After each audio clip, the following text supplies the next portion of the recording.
সাতক্ষীরার ৪ আসনের জামাতের এমপি কসিমাল নিয়ে হোটেলে ধরা খেয়েছে। ভিডিওটা সম্পূর্ণ দেখুন, তারপরে আপনার মতামতটি কমেন্ট বক্সে দিবেন এবং ভিডিওটি উড়াধুরা শেয়ার করে দেখতে চাই।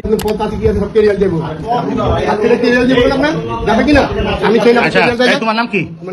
নামটা বলো ভাইয়া, আমরা তোমার ক্ষতি করবো না। বলো নামটা বলো। বলো মাহিয়া, তোমাদের বাসা কোথায়? ডিলিট করে দেন সবগুলো, তারপরে বলতেছি। মাহিয়া বলেও যে হবে না বলেও, তারপরে তো এটা নিয়ে তো ঝামেলা করবেন, এটা তো জানি। হ্যাঁ, তাহলে জিজ্ঞেস করি কিনা। আচ্ছা আমি এই মুরব্বি, আপনি আর কয়দিন নিয়ে আসছেন এখানে? সত্যি করে বলবেন। হ্যাঁ, আচ্ছা প্রথম। আচ্ছা এরকম শুনেন, এরকম ভাড়া করছেন নীলার থেকে? আমি জানি না, আমার একটা ভাগ নিয়ে আসে, সেইটা বার করছি। ওই যে ড্রাইভার অন্যায় করছেন। হ্যাঁ, আপনি অন্যায় করছেন। আপনি একজন জামাত হয়ে কিভাবে কাজটা করলেন? মেয়ে লোক লিয়া বুড়া বয়সে যে ধনের দোষ হয়, কসিমাল খাওয়ার শখ হয়েছে, এই ভিডিওটা না দেখলে আপনারা বিশ্বাস করবেন না। জামাতের এমপি হয়ে এইরকম নোংরা কাজ করবে, এটা আমি কল্পনাও করতে পারিনি। জামাতের এমপিকে না দেখলে বিশ্বাসই করতাম না যে বুড়া বয়সে এত কসিমাল খাওয়ার শখ হয়।